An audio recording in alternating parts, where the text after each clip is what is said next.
There are moments in sports that arrive carrying more weight than the scoreboard could ever capture.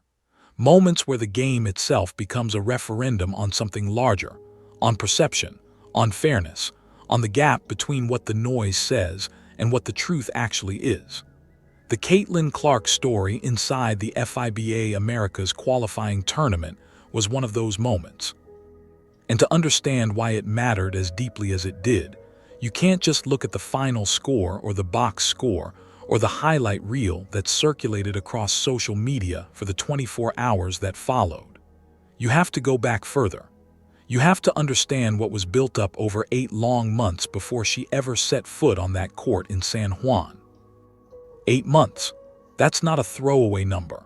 That's the length of time during which a very deliberate, very organized, and in many ways very revealing campaign was waged against the credibility of the most talked-about player in the history of women's basketball. 8 months of commentary designed to plant a seed of doubt. 8 months of hot takes dressed up as analysis, of concerned trolling dressed up as balanced criticism, of narrative construction dressed up as honest sports discourse. 8 months of people with platforms and audiences and genuine influence over how casual fans understood the game working overtime to establish a particular version of the Caitlyn Clark story. The version where she was a product of hype, a creature of marketing, a player whose shine would fade the moment she stepped out of the carefully controlled environment of the college game and into the harsher, more demanding world of international competition. And then she walked onto the floor in San Juan and dismantled all of it. But here's the thing about dismantling a narrative. It doesn't happen cleanly or neatly or all at once. The people who built the narrative don't simply step back and acknowledge the demolition. They adapt, they reframe, they move the goalposts, they find new angles. And so to truly appreciate what happened in Puerto Rico, you have to understand not just the performance, but the environment that surrounded it. You have to understand the machinery of criticism that had been running at full speed for the better part of a year. And you have to understand why that machinery was running, who was operating it, and what the stakes were for the people who needed it to keep going. Let's start at the very beginning, with the moment that lit the fuse. When Team USA announced the roster for the FIBA America's qualifying tournament, the internet's reaction was immediate and, in many corners, deeply revealing. Caitlyn Clark's name appeared on that list, and before she had attended a single practice session, before she had run a single drill in a USA jersey, before she had done anything at all besides have her name placed on a document, the criticism was already flowing. Think about what that tells you. Not about Caitlyn Clark, about the critics.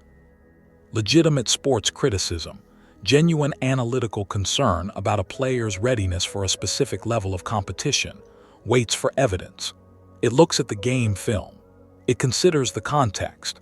It weighs the available information and forms a view based on something more than a reflexive need to be the contrarian voice in the room. What happened in the immediate aftermath of the Team USA roster announcement was not that kind of criticism. It was the other kind, the kind that arrives fully formed before the evidence exists, the kind that knows what conclusion it wants to reach and works backward from there. The specific arguments came in waves. First, there was the college game argument. Clark's dominance at Iowa, the argument went, was a product of the environment. The college game, for all its entertainment value, simply could not prepare a player for what awaited her on the international stage. The athleticism was different. The defensive schemes were different. The physical demands were different. She had succeeded in an easier context, and now she was about to be exposed by the harder one. Never mind that Clark had spent the entire WNBA regular season not just surviving but thriving against professional defenders, breaking rookie records, and doing things with the basketball that the league had rarely seen from a first-year player. That inconvenient reality got filed under a different argument, the competition argument. The WNBA, the critics suggested, had not yet solved the Clark problem. The coaches hadn't figured her out yet. Give it time. The international game would be the true test. Then there was the athleticism argument. Clark's game, they said, was predicated on factors that wouldn't travel well. Her ability to create separation at the college level, her shooting off movement, her capacity to punish defenses that gave her even a half step of space. None of that, the argument went, would translate against international defenders who were longer, faster, and more sophisticated in their approach to guarding the perimeter. What's remarkable, looking back, is how these arguments contradicted each other. If the WNBA hadn't exposed her yet, then the WNBA was apparently failing to provide adequate competition. But the WNBA features some of the best basketball players in the entire world, including numerous international stars who had extensive experience playing against the exact caliber of defender Clark was supposedly about to face. You can't simultaneously argue that the WNBA level is insufficient to reveal Clark's limitations, and that international competition will be the thing that finally brings her down. Not when the WNBA and international competition feature overlapping player pools. But as I mentioned earlier, the logical coherence of these arguments was never really the point. The point was volume and persistence. Keep enough questions circulating simultaneously, and even if none of them individually survive 5 minutes of serious scrutiny, the cumulative effect is doubt. Sustained, ambient, always present doubt that colors the lens through which any subsequent performance gets evaluated. That was the environment Clark was walking into.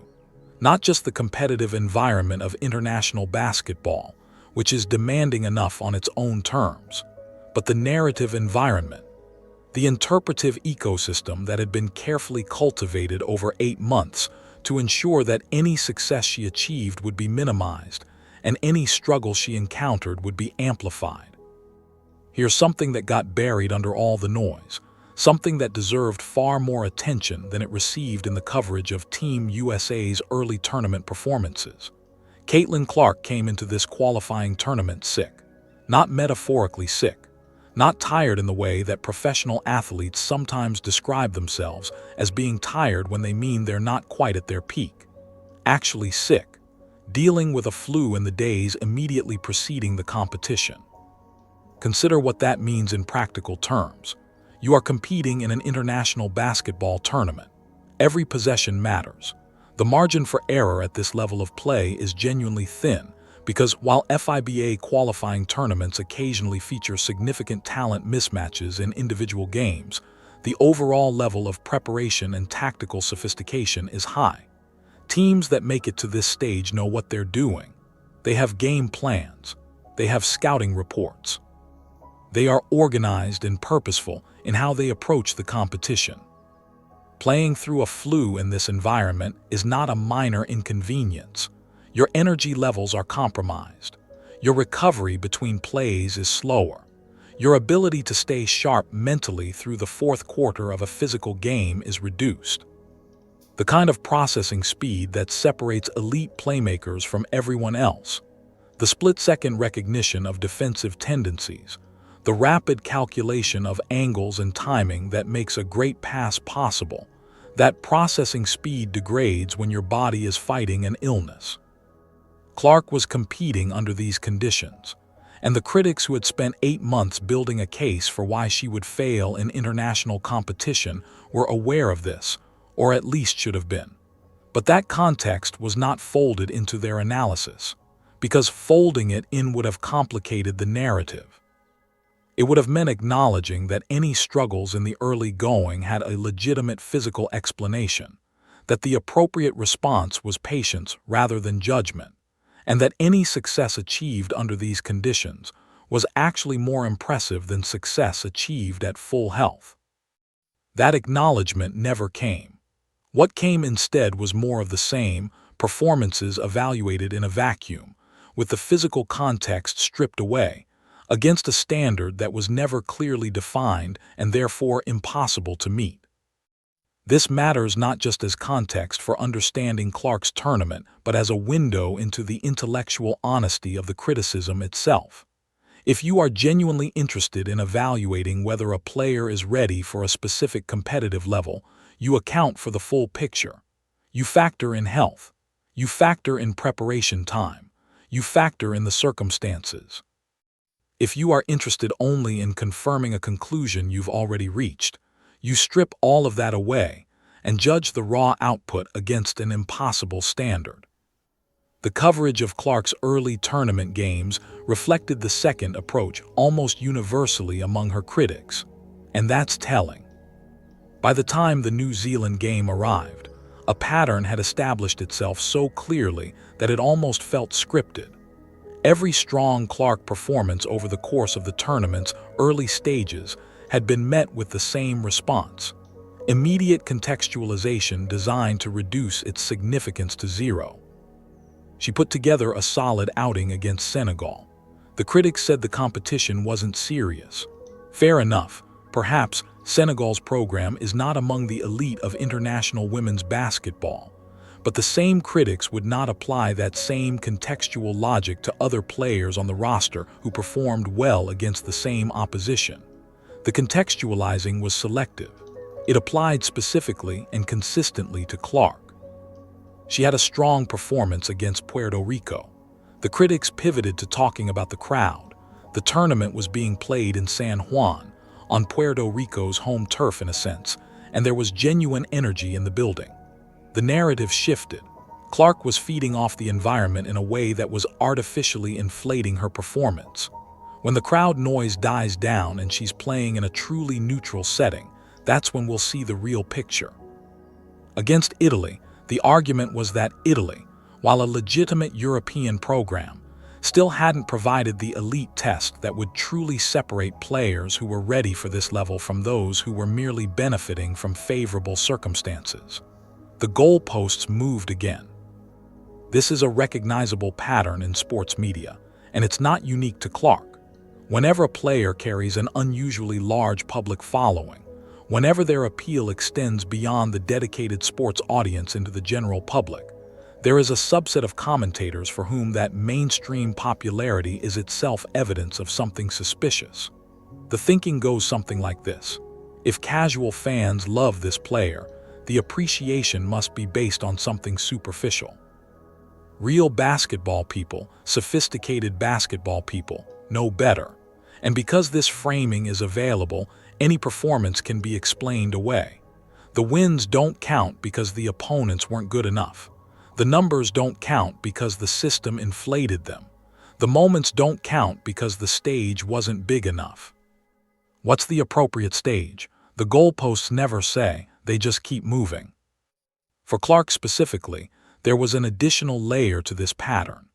Her fame had preceded her professional career by years. By the time she was drafted first overall, she was already among the most recognized athletes in the country.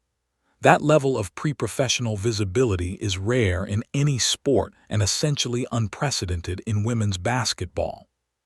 And for some people in and around the sport, that visibility was a source of genuine resentment.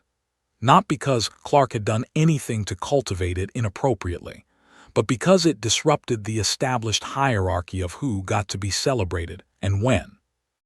There's a version of sports culture that believes strongly in the concept of paying dues. You earn your moment by surviving the obscurity, by grinding through the years when nobody is watching, by waiting your turn in the queue of recognition. Clark had not done that. She had arrived already famous, already the subject of mainstream fascination, before she had played a professional minute. And some people in the sports ecosystem were never going to forgive her for that. Not because she had done anything wrong, but because her very existence represented a disruption to the way things were supposed to work. This resentment, and it is worth calling it what it is rather than dressing it up in the language of analytical concern, was the engine driving the 8 months of sustained criticism. The arguments about competition level and defensive limitations and system dependency were the fuel, but the engine itself was something more human and more complicated than pure basketball analysis. You cannot tell this story honestly without addressing what happened between the narratives surrounding Caitlyn Clark and Angel Reese during this tournament. Because what happened was not just analytically unfair. It was actively harmful to both players involved, and it served nobody except the people whose platforms ran on conflict. Angel Reese was on that Team USA roster. She is a legitimate, talented, accomplished professional basketball player who has earned everything she has achieved through her own skill and preparation. Her game is different from Clark's game. Her strengths are different. The ways she contributes to a winning team are different. She is, in the most straightforward analytical sense, her own player with her own trajectory and her own legitimate claim to recognition and respect. What happened to her during this tournament was not that. What happened was that she got converted into a prop in a narrative that had nothing to do with her actual basketball. Every time Clark recorded a strong performance, a portion of the commentary surrounding it filtered it through the lens of what it meant for Reese. Every Clark assist became evidence that Reese was being underutilized. Every minute Clark spent on the floor was minutes being taken from someone else. Every coaching decision that put Clark in a favorable position was reframed as a coaching decision that was actively working against another player. This framing is not analysis. It is not even coherent as a framework for evaluating basketball. Players on the same team are not in zero-sum competition with each other for recognition and minutes in a way that requires a constant running score. A team that uses its best players well is not thereby disrespecting its other players. An offense that runs through a point guard, who is exceptional at running an offense, is not thereby making a statement about the value of a forward who does different things. But zero-sum conflict is the currency of social media engagement. Conflict drives clicks. Clicks drive ad revenue. Ad revenue drives platforms.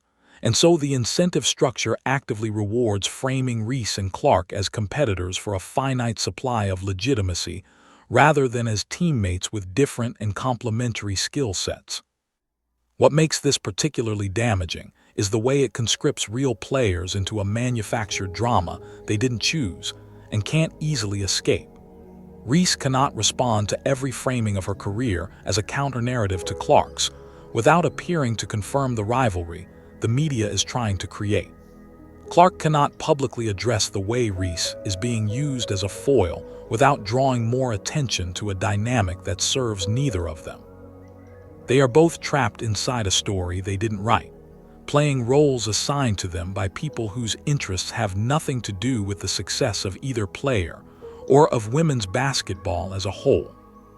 Clark's approach to this trap, visible in every post-game availability throughout the tournament, was the only intellectually honest one available to her. She praised her teammates. She deflected questions designed to create friction. She refused to take bait that was dangled repeatedly and obviously. She kept bringing every conversation back to the team and away from the individualized conflict narrative the media kept trying to establish.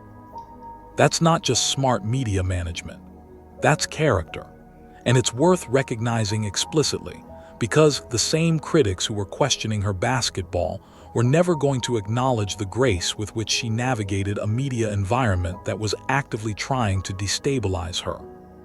Here's the story inside the story. The one that most mainstream coverage skimmed past because it was complicated and uncomfortable and required actually paying attention to the structural dynamics of the team rather than just reacting to the most recent game result. The Team USA coaching situation during this tournament was genuinely unstable in ways that had a direct impact on what we saw on the floor. Head coach Cheryl Reeve brought a legitimate coaching pedigree to this assignment. Multiple championships, a defensive philosophy that had shaped some of the most successful programs in the history of women's basketball. A track record of developing players and building winning cultures. None of that is in question. Reeve is a serious coach who has produced real results at the highest level. But the environment she was operating in created tensions that any honest assessment has to acknowledge. The roster she was working with was shaped by factors beyond pure basketball considerations. Injuries, availability, and the very real reality that the most popular player in women's basketball history was going to be on this squad whether or not she fit neatly into the existing system architecture. When you are a head coach who has a specific vision for how the offense should operate and a specific hierarchy of who runs what, and then you are asked to integrate a player whose greatest asset is her spontaneous, instinct-driven ability to read the floor in real time and make decisions that no predetermined system can fully anticipate, that's a structural challenge. The early tournament games showed the tension. Clark's usage in certain stretches was noticeably limited. Her touches in key moments were managed in ways that suggested a system prioritizing veteran comfort and defensive solidity over maximizing the offensive upside that Clark could provide. The wins were happening. The talent advantage over most qualifying opponents was large enough that suboptimal offense could still produce comfortable margins. But anyone watching carefully could see that the ceiling of what this team was capable of was well above what was actually being produced. Then Nate Tibbetts stepped more fully into an expanded role for the tournament. The transition was not dramatic in its presentation. There was no press conference declaring a shift in the coaching philosophy, no announcement that the offensive approach was being redesigned. But the results on the floor spoke clearly. The offense breathed differently. The pace changed. The ball found Clark in positions where she could operate with genuine freedom, with space, with options, with the ability to read the developing play rather than execute a predetermined sequence. The distinction between those two modes of deployment matters enormously when evaluating what Clark can do. A point guard asked to execute a predetermined offensive sequence is a point guard whose greatest skill, the ability to see the floor in real time and make the unexpected correct decision, is being deliberately suppressed. A point guard operating with freedom to read and react is a point guard whose value to a team is being multiplied rather than managed down. Against New Zealand, Clark had that freedom, and the result was not just a better performance from her individually. It was a better performance from everyone around her, because that's what happens when you let a great playmaker play. The players she's distributing to get better looks. The defense faces more pressure from more angles simultaneously. The whole offensive organism operates at a higher level. The 55-point margin told you the score. It didn't fully tell you what it said about the coaching adjustment that enabled it. Let's slow down and actually talk about what happened on the floor during the New Zealand game, because the final score was so lopsided that there's a risk of it getting filed under expected blowout, without the details receiving the attention they deserve. New Zealand came in with a game plan. They were not going to roll over. No team that qualifies for a FIBA tournament is going to walk onto that floor planning to be compliant. Their guards were aggressive from the early possessions. They were looking to establish a physical tone, to get under the skin of the American guards, to create the kind of ugly, grinding basketball that gives overmatched teams their best chance of keeping games close. Disrupt the rhythm. Force mistakes. Make the favorite uncomfortable. The first few possessions of the game had the slightly hesitant quality that you sometimes see when teams are still feeling each other out. Clark and her teammates were reading the defense's tendencies, calibrating their speed, finding the right pace. New Zealand's aggressive approach was making them work to get into their sets. And then the second quarter arrived, and everything changed. What Clark did from that point forward was a demonstration of what elite point guard play actually looks like at the professional level. Not the simplified version that gets described in highlight packages, great passer, lights-out shooter, but the actual complex reality of what separates the best playmakers in the world from everyone else. It starts with processing speed. Elite point guards are not just reacting to what the defense does. They are anticipating what the defense is about to do. They are reading tendencies, the way a particular defender shifts their weight, the way a defensive scheme rotates in response to ball movement, the timing of a switch versus a hard hedge, and they are acting on those reads before the action has fully developed. This sounds like a small thing when you describe it abstractly.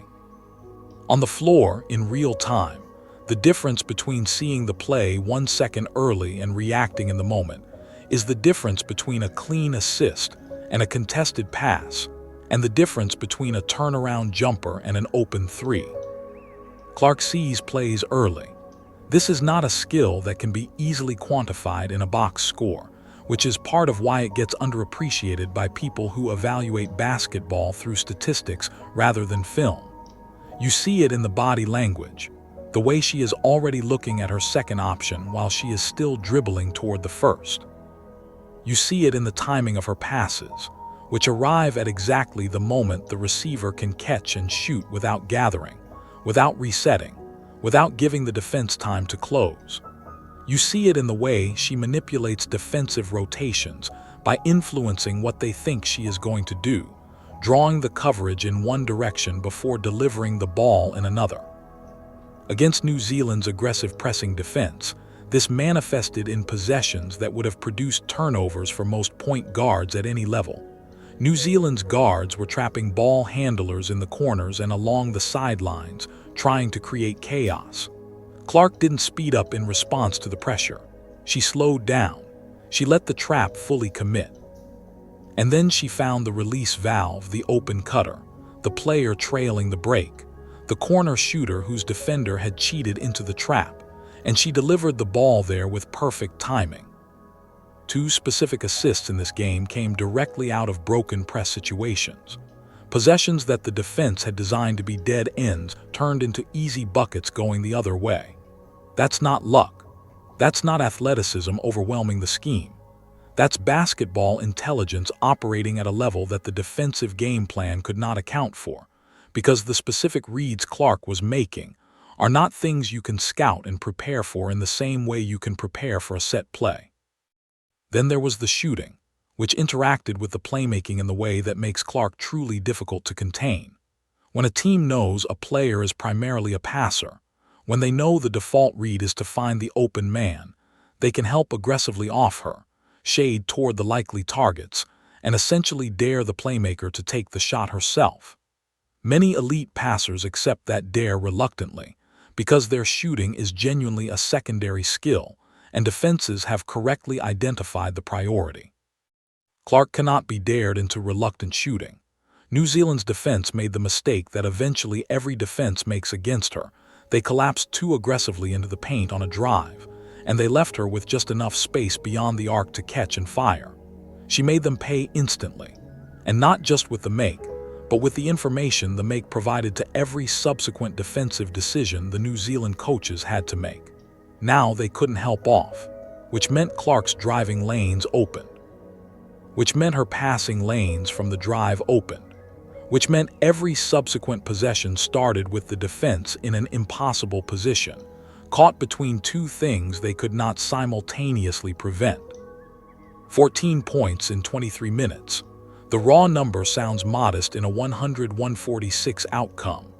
The context transforms it. She was in and out of the lineup because the game became uncompetitive early, and the coaching staff was managing minutes with the next round of competition in mind. The efficiency behind those 14 points, the quality of the looks, the absence of forced attempts, the way every point came organically from the flow of the offense rather than from manufactured hero ball, was the story. She was not hunting her stats. She was playing within the structure of a team trying to win. And the points were a byproduct of that approach rather than the goal. 6 assists, team high, in 23 minutes, in a game where the entire roster of Team USA was rotating through and the competition level was not elite. How did the critics who had spent 8 months calling Clark a ball hog respond to this number? They didn't, not credibly. Not in any way that required engaging with the actual evidence. The ball hog narrative evaporated on contact with the box score, the way a lot of things that seemed stable in the abstract tend to evaporate when they encounter specifics. But the raw number, 6 assists, team high, actually understates the case. Because as I mentioned earlier, not all assists are created equal, and the assists Clark was recording against New Zealand were not the easy kind. There is a category of assists in basketball that are essentially automatic. The ball handler drives to the paint, the help defense collapses, a shooter in the corner is left wide open, the ball gets kicked out, the shooter makes the catch-and-shoot three. The assist is recorded, but the degree of difficulty on that assist was essentially zero. The play created itself, and the pass was a simple matter of hitting a target that was standing completely open 10 feet away. Those are fine plays. They're necessary plays, but they don't tell you much about the playmaker's ceiling. What Clark was doing on several of her assists against New Zealand belonged to a different category entirely. Passes that arrived into extremely tight windows, not because the defense was lazy, but because Clark had already anticipated the cutting lane that was about to open and thrown the ball before the receiver had finished completing their cut. Passes that required threading between two defenders who were in position to intercept a normal pass, but had no chance against a delivery with this particular trajectory and spin and timing. Passes that put the ball exactly where the receiver needed it for a quick release, not just in the vicinity of the receiver, but at the right height, the right angle, in rhythm with the footwork that would lead directly into the shot. That degree of difficulty is not apparent to casual viewers watching the game at normal speed. It becomes apparent when you slow the film down and watch where Clark's eyes are before she releases the ball, and what the defensive picture looks like at the moment the pass begins, and where the ball is when it arrives relative to where a less precise pass would have gone. The value embedded in those 6 assists was substantially greater than 6 generic assists by a different player. The critics who were cycling through the available negative narratives about Clark never engaged with this, because engaging with it would have required watching the film carefully and reporting what it showed, which was not the story they wanted to tell. 23 minutes led the entire Team USA roster in a 55-point blowout, with a full bench available and no competitive reason to keep any particular player on the floor late in the game. Coaching decisions made during blowouts are among the most honest statements a coach can make about how they view their players. When a game is close, playing time reflects tactical necessity. The best defensive lineup is needed, or the most reliable ball handler, or the player most capable of hitting shots under pressure. The who and the why are mixed together with the what of winning a competitive game. When a game is not close, when the outcome has been effectively settled since the first half and the remaining 40% of playing time is essentially garbage time, the decisions become cleaner. You rest your most important players. You give development minutes to players who can benefit from the exposure. You manage fatigue with an eye toward upcoming games. And the players who stay on the floor longest are the ones the coaching staff trusts most, wants the team to run through most, and believes will make the offense work best even in a low-stakes setting. Clark led the team in minutes in a game that wasn't competitive from early in the second quarter. Tibbetts kept sending her back out. He wasn't managing her confidence or trying to manufacture a feel-good moment. He was keeping her on the floor because with her on the floor, the offense worked better than without her. And even in a blowout, a coaching staff observing and calibrating is better served by watching its best version of the offense rather than the backup version. That's a statement. It's not a speech and it's not a quote that gets pulled for a highlight package, but it is a statement. The head coach looked at his available options and chose, possession after possession, to run the offense through this player. In the process, he was communicating something about the plan going forward, about where the team's ceiling lives, about whose fingerprints the best version of this offense is going to bear. The critics who had been arguing that Clark was not ready for this environment, that she would not be trusted with real responsibility by a serious coaching staff in a serious tournament, were answered by this decision more clearly than by any statistic. The statistic shows you the outcome. The coaching decision shows you the thinking. And the thinking said, this is our point guard, this is how we want to operate, and the margin of the game does not change that. Step back from the game. Step back from the tournament. Step back even from the season and the controversies and the individual performances and the specific narratives that have been circulating on sports media for the past year. Look at the larger picture, because something is happening in women's basketball right now that is bigger and more consequential than any of the individual stories that have been generating the most coverage. Women's basketball has been a legitimate, serious, high-level sport for decades. The athletes who have played in the WNBA since its founding in 1997 have been, in many cases, among the best basketball players in the world regardless of gender. The talent has never been the issue. The product on the floor has been excellent for a long time. What has been the issue is cultural footprint, the degree to which the sport existed in the consciousness of people who weren't already passionate women's basketball fans, the degree to which it generated the kind of organic mainstream conversation that translates into ratings and attendance and merchandise sales and long-term sustainable growth. The sport's dedicated audience was real and loyal and enthusiastic. But the casual sports fan, the person who watches 3 major team sports but had never developed a habit of following the WNBA, mostly existed outside the orbit of women's basketball.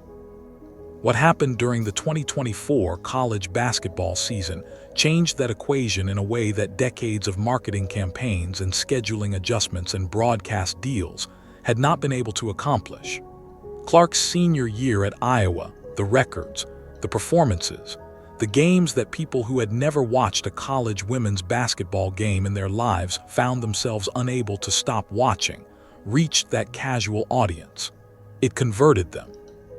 Not all of them, not permanently, not into the kind of obsessive fans who watch every game, but into people who were aware of the sport, interested in what came next, willing to tune in for the big moments. The WNBA draft was one of those moments. Clark going first overall drew viewership numbers that the league had not seen in years. Her first professional game sold out arenas in cities that had never had consistent WNBA sellouts.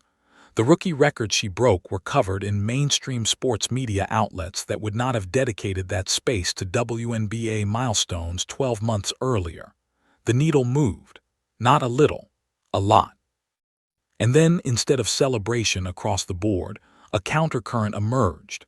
The narrative that Clark was overrated, that her appeal was superficial, that the enthusiasm surrounding her was evidence of cultural biases rather than genuine basketball merit, that the sport's existing stars deserved more recognition, and that Clark's fame was somehow coming at their expense. There are legitimate conversations embedded somewhere inside some of those concerns. The question of how recognition and media coverage gets distributed across different athletes in women's basketball is a real conversation worth having.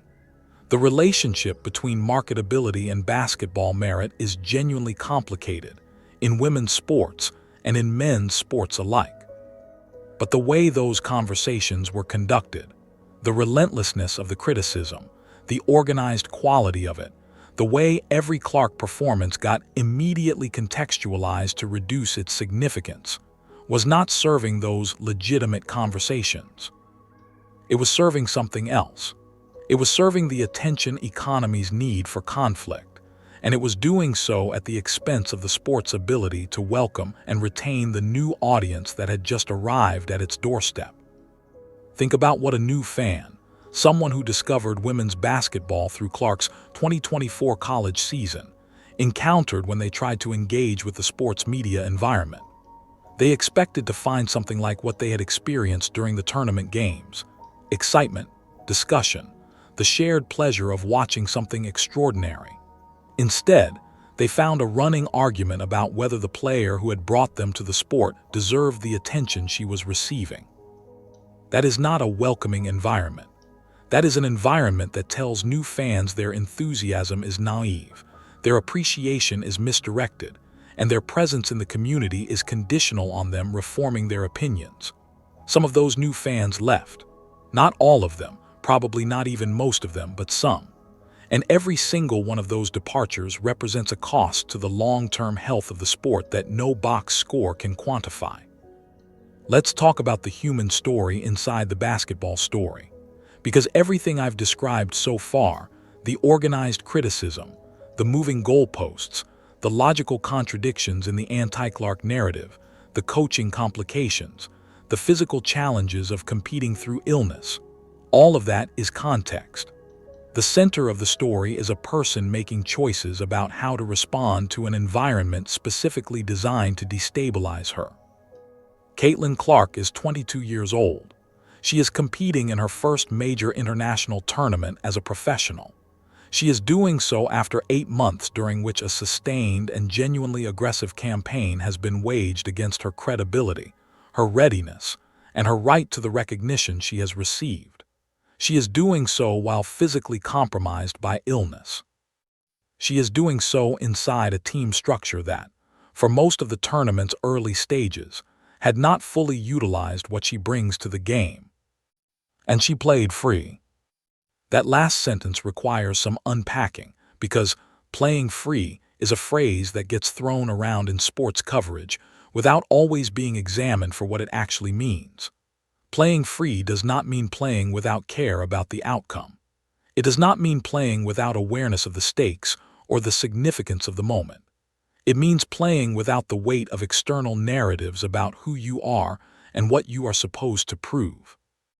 It means trusting your preparation, trusting your instincts, and trusting the thousands of hours of practice and competition that have trained your body and mind to respond correctly to the demands of the game. For a player in Clark's position, playing free is an active choice that has to be made repeatedly, possession by possession.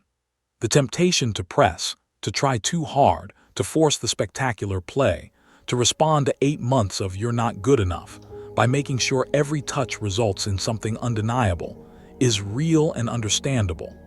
That temptation is the thing that takes good players and makes them worse in high-pressure moments. It's the thing that produces forced passes and ill-advised shots, and the kind of performance that confirms every doubter's worst expectations. Clark did not do that. Against New Zealand in the game that had been framed by the media environment as the latest test of her legitimacy, she played the same basketball she has always played. She ran the point guard position the way she has always run it, reading the floor, finding the open man, punishing defenses that gave her space, and making the right decision rather than the exciting one. She did not try to prove anything. She just played. In doing so, she proved everything. There is a quality in elite competitors that coaches and scouts call the game slowing down. The ability to operate at a high cognitive level under pressure, because the accumulated experience and preparation have made the relevant decision trees feel automatic rather than effortful. The player who can access this quality in the most high-pressure moments is the player who consistently delivers in the moments that define careers. Clark accessed that quality against New Zealand. Not because the game was physically easy, not because the competition didn't bring pressure, but because the preparation was there, and the trust in that preparation was there, and the decision to let the basketball be the answer rather than the words was made at the deepest level of competitive intention. That is not something a system creates. That is not something a coach installs during a tournament. That is character, expressed in the most revealing possible context. One of the most revealing things about Clark's performances during this tournament was not what she did on the floor. It was what she didn't do off it. After every strong game, in every post-game interview, in every media availability, the setup was the same. Reporters, not all of them, but certainly some, were trying to get Clark to address the critics, to say something that could be framed as a response to the 8 months of doubt, to deliver the quote that would become the centerpiece of the "Clark claps back" narrative that would drive clicks and engagement, and the particular kind of social media energy that sports media has become increasingly dependent on. She refused every time. Not by being cold or dismissive or evasive. She was consistently warm, engaged, thoughtful in her responses. She talked about her teammates. She talked about what the team needed to do to keep improving. She talked about the preparation and the trust and the energy of the crowd. She said all the right team-first things without any of it feeling performative or calculated. What she didn't do was hand the critics the material they were looking for. She didn't name them. She didn't even gesture toward them. She didn't say, "I've been hearing a lot of things over the past 8 months and it feels good to respond on the floor." She just talked about basketball. This was more strategic than it might appear, and more principled than pure strategy. Strategic because the moment she acknowledges the criticism in a post-game setting, she transforms the story. Instead of Clark leads Team USA in assists, plays most minutes in dominant win, the story becomes Clark fires back at critics. The second headline serves the media environment that had been trying to destabilize her. It gives the critics relevance they hadn't earned. It invites responses and counter-responses, and the whole cycle continues with Clark now actively participating in the conflict, rather than standing above it. But principled because there is something genuinely admirable about a competitor who has chosen, at a deep level, that the game is the answer. Not because press conference soundbites don't matter, not because public perception is irrelevant, but because the truth she is operating from is that the basketball has always been better than the narrative around it, and the best way to honor that truth is to keep playing basketball. Athletes who talk about letting their game do the talking sometimes mean it and sometimes don't. The ones who don't mean it can't resist eventually engaging with the noise, because the noise feels too loud and the temptation to answer it in words is too strong. The ones who genuinely mean it develop a kind of practiced peace with the imperfection of public perception, an acceptance that not everyone will see clearly, that some people will always need more evidence than you can provide, and that the only thing you can control is the performance. Clark is in the second category. The 8 months of manufactured doubt did not produce a fighter who needed to prove a point. They produced a player who had already proven it to herself, repeatedly, every day in practice and preparation, and who understood that the proving was its own reward regardless of whether the critics were watching. This tournament, important as it was a qualifying step. The larger stage, the World Cup, is still ahead, and the questions surrounding Team USA's path to that competition remain genuinely open in ways that the New Zealand performance settled but did not fully resolve. The coaching structure question is the most pressing. Tibbetts' expanded role during the qualifying tournament produced demonstrably better offensive results. But the organizational dynamics of a coaching staff, the relationships, the philosophies, the internal agreements about who has authority over which decisions, are complex and not fully visible from the outside. The adjustment that worked in a qualifying tournament may or may not survive the transition to a larger stage with higher stakes and more scrutiny. Clark's role within the system is the second major question. The New Zealand game answered the question of what happens when she is deployed with freedom and given the starting point guard position. It did not fully answer the question of whether that deployment will be the consistent approach going forward, or whether it was a tournament-specific decision that might look different when the coaching staff has more time to prepare and more options to consider. The roster question, who makes the final World Cup roster, and what that means for the players currently on the bubble, intersects with both of the above. Roster decisions at this level are not purely meritocratic. They are influenced by relationships, by system fit, by the way different player combinations interact with each other, by considerations that have nothing to do with individual talent levels. Clark's performance makes a strong case that she belongs on the World Cup team. The performance alone does not guarantee the outcome.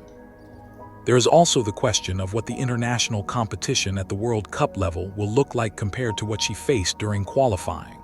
The qualifying tournament featured some genuinely talented opponents, but the pool of teams at the World Cup includes nations that have been developing elite women's basketball programs for decades: Spain, Australia, France, Belgium, Canada, China.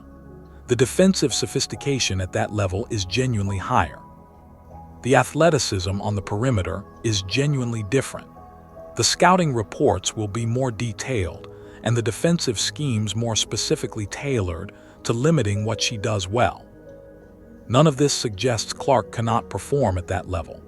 The skill set she has demonstrated, the processing speed, the ability to make decisions before the defense has committed, the shooting that punishes any sag, travels well against elite international competition.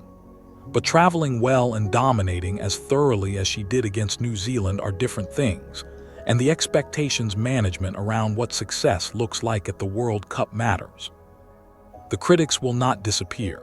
Whatever she does in the World Cup, there will be a ready-made narrative to explain why it doesn't fully count, or why it needs to be contextualized differently, or why the real test is still somehow ahead. That's the nature of the environment she is operating in. Understanding this does not mean accepting it. It means being prepared for it, which Clark demonstrably already is. Pull the lens back one more time. Further back than the tournament, further back than the season, further back even than Clark's professional career. Think about where women's basketball is in the arc of its history and what this moment represents within that arc. The WNBA was founded in 1997 with the explicit goal of providing women who played basketball at the highest level with a professional home and a platform for their game. For the better part of 3 decades, it functioned as exactly that, a genuinely excellent professional league that served its dedicated audience well, developed remarkable athletes, and produced basketball of consistently high quality. What it could not crack was the mainstream cultural wall. The casual sports audience remained largely indifferent, not because the product was bad, but because the infrastructure for delivering it to that audience, the broadcast deals, the scheduling, the media coverage, never aligned in a way that created the conditions for breakthrough. What changed the equation was not a marketing campaign or a strategic pivot or a league-level initiative. It was a player. A specific player who did things in games that made people who had never watched this sport before sit up and pay attention. It was Clark at Iowa, running an offense that looked like something designed in a laboratory for maximum entertainment value. The range, the creativity, the competitive fire visible in every possession, the sense that something remarkable was always about to happen. That translated. It found people. It created fans out of people who had not been fans before. That kind of moment, the moment where a sport finds its crossover player, the athlete whose appeal extends beyond the existing fan base and creates new audience, is extraordinarily rare and extraordinarily valuable. Sports historians can point to a handful of examples across a generation. When it happens, it reshapes the sport's trajectory in ways that are difficult to fully appreciate in real time. Clark is that player for women's basketball. The evidence is everywhere and has been for over a year.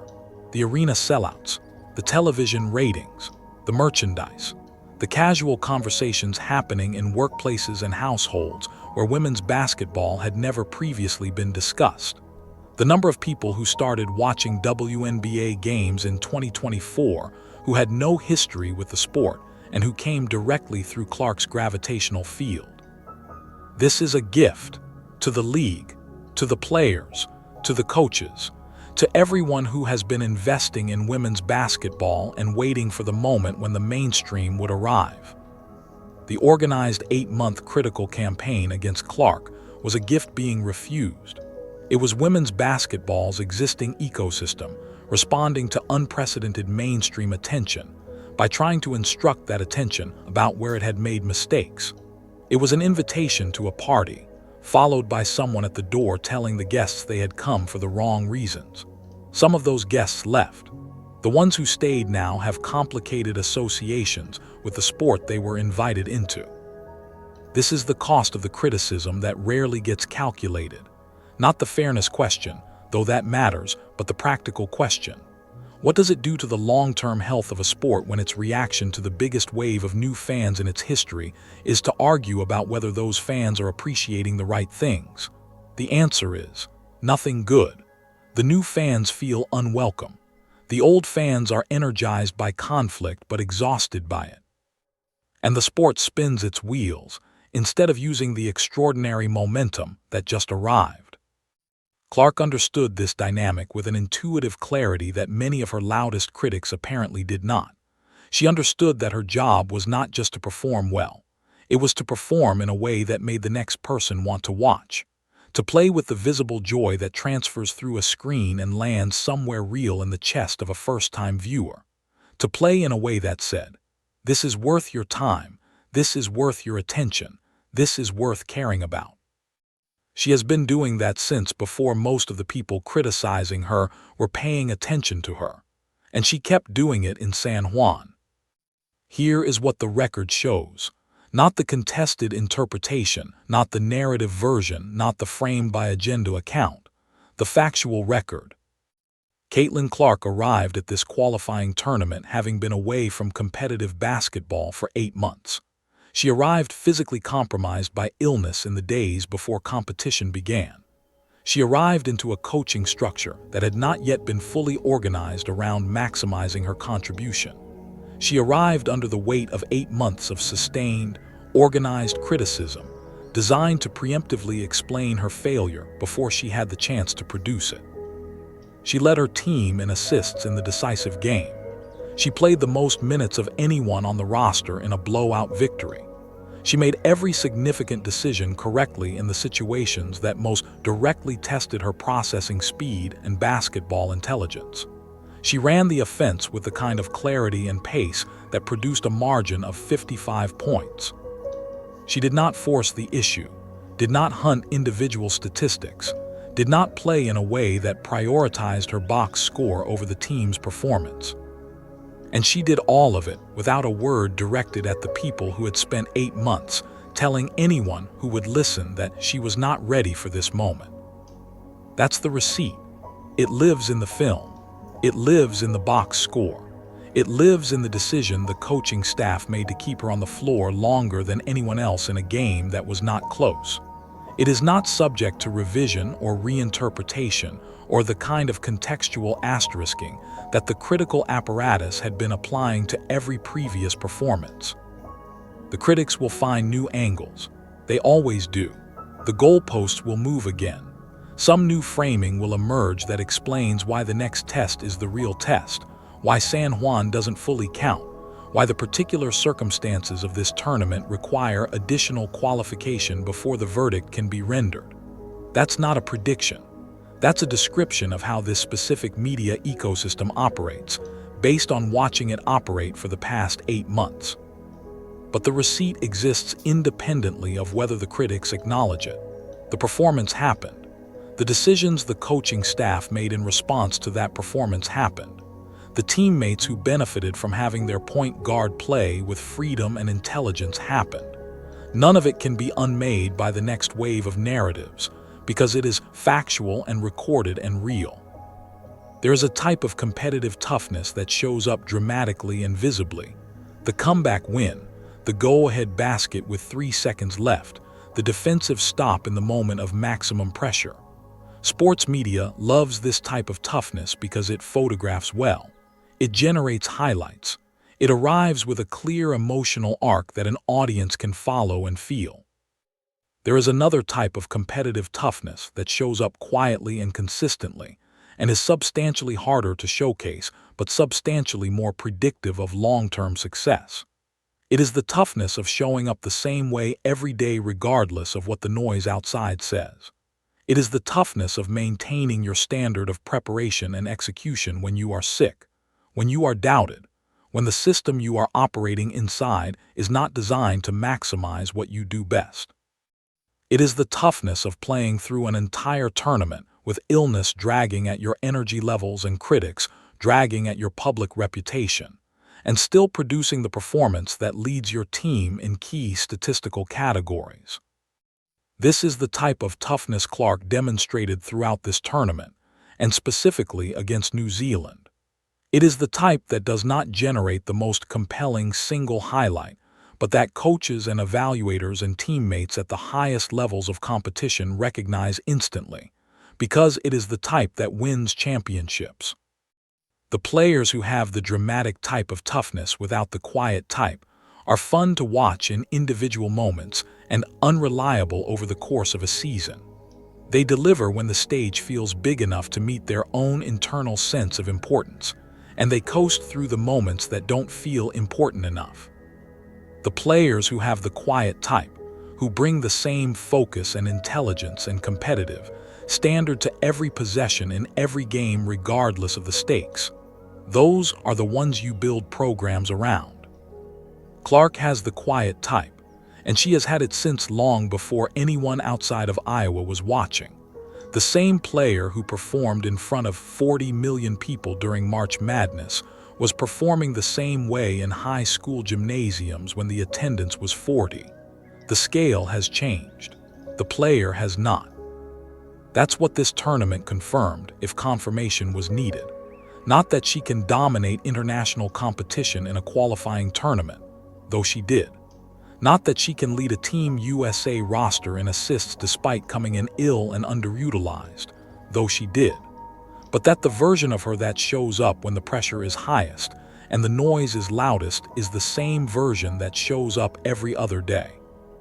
That consistency, that quiet indestructibility of standard, is rarer than any single great performance and more valuable than all the highlight reels in the world. It's worth pausing here to say something plainly, without the softening that sports media tends to apply to this kind of retrospective. The people who spent 8 months building and amplifying the case that Caitlyn Clark was not ready for this moment, that she was overrated, that international competition would expose her, that her success in college and in her rookie WNBA season was more attributable to favorable circumstances than to genuine basketball excellence. Those people were wrong. Not in the way that normal sports predictions are wrong, where you make a reasonable assessment based on available evidence, and the evidence subsequently points differently. They were wrong in a more fundamental sense. The evidence available at the time they were making their arguments already contradicted those arguments. The case for Clark's basketball excellence was not ambiguous. It was overwhelming and well documented, and visible to anyone who watched the game footage without a predetermined conclusion in mind. What's owed, in an honest accounting of what happened, is a reckoning with the motivations behind the criticism. Why did so many platforms invest so heavily in a narrative that the evidence did not support? Why did the criticism persist through performance after performance that should have updated the assessment? Why did the goalposts keep moving when a reasonable evaluator would have simply changed their view in response to new information? The answers to these questions are not comfortable for the sports media ecosystem to sit with. They implicate the incentive structures that reward conflict over accuracy, engagement over truth, the satisfying narrative over the complicated reality. They implicate the specific dynamics around race and gender, and fame that shape how athletes in women's sports get discussed in ways that the sport has been reluctant to name directly. None of this is Clark's problem to solve. She was never going to solve it with a press conference or a social media campaign or a speech. The only thing she could do was what she did: keep playing excellent basketball and refuse to let the noise change who she is or how she plays. She did that, completely, without apparent effort, which is itself the most damning possible indictment of the critical apparatus. Because if 8 months of sustained, organized doubt couldn't touch her, what exactly was the point of all of it? The point was never to improve the analysis of women's basketball. The point was engagement, attention, and the particular kind of platform growth that conflict generates. The sport paid a real cost for that. Some portion of the new audience that Clark's performances had created walked away from the environment that surrounded those performances. That's a cost worth acknowledging honestly, even if the people who incurred it are unlikely to acknowledge it themselves. The qualifying tournament in San Juan was a chapter, a significant one of the defining chapters in the first major segment of Clark's professional career narrative. But it was not the final chapter. The World Cup awaits, the larger stage, the deeper competition. The opponents who have more time to prepare specific defensive schemes targeting her tendencies and exploiting whatever limitations exist at the elite international level. There will be hard games, games where the preparation does not flow as cleanly as it did against New Zealand, where the defense is better and the margin smaller and the performance less statistically dominant. Those games will come. They come for every player at every level. They are part of the experience of competing against excellent opposition at the highest level of the sport. When those games come, the critics will be ready. The narratives that got dismantled in San Juan will have been rebuilt, adjusted for whatever new framing the circumstances suggest. That's not pessimism. That's a realistic assessment of how the media environment around Clark operates. It has shown no capacity for self-correction and no inclination toward honest updating in response to contradictory evidence. There is no reason to expect that to change. What can change, what this tournament has demonstrated is already changing, is the platform from which Clark operates. The coaching structure that spent the early games of this tournament not fully deploying her capabilities has adjusted in the direction of maximizing them. The team around her is developing chemistry in real time. The organization is learning, in practical terms rather than theoretical ones, what this offense looks like when it is designed to let her run rather than manage to limit her exposure. That learning is valuable. It is being demonstrated under competitive conditions, against real opposition, in real games with real stakes. And every game that goes well builds the institutional knowledge and the interpersonal trust within the team that makes the next game go better. This is how programs are built, and the foundation being laid right now is legitimate. The questions remain real. The World Cup roster decisions are genuinely consequential. The coaching dynamics have not been fully resolved. The relationship between Clark's individual capabilities and the system being built around her is still being negotiated and calibrated. None of the hard conversations have been completely had. But a new piece of evidence has been added to the file. A large, clear, unambiguous piece. Against New Zealand, with all the context and all the pressure and all the 8 months of noise bearing down, she was the best player on the floor. She ran the offense. She led the team. She played the most minutes. She produced the most assists. She made the right decisions repeatedly under conditions designed to produce the wrong ones. That's in the file now, permanently. Whatever comes next gets evaluated against the backdrop of what was just established. There is a version of sports storytelling that is obsessed with the moment of triumph, the final buzzer, the championship celebration, the number held up in the arena while the crowd goes wild. That version is real and meaningful, and it matters. The moments of obvious, unambiguous victory deserve to be celebrated. But there is another kind of moment in sports that is equally real and in some ways more revealing of character. It is the moment where someone is given every reason to fail, the illness, the doubt, the system not designed around their strengths, the organized opposition hopping out loud that they will come up short, and they simply don't. They walk out and play their game, the same game they have always played. Not louder, not more desperate, not shaped by the pressure into something smaller or something trying too hard to be something bigger. Just the same. Caitlyn Clark had that moment in San Juan. The final score was 101-46. The assist total was 6, team high. The minutes played were 23, most on the roster. But the number that matters most is the one that doesn't show up in any box score. It is the number of times over 8 months that the noise asked her to stop being exactly who she is, and she refused. 0. That number is 0, and it is the receipt that no one gets to take back. The tournament continues. The World Cup is ahead. The story has more chapters, but this one is settled, filed, and ready to be referenced whenever the next round of criticism arrives looking for a foothold. What they will find, every time, is the same thing they found in San Juan. A player who came to play basketball, played it better than everyone else on the floor, went home, and started preparing for the next game. That's it, that's the whole story. The rest is noise.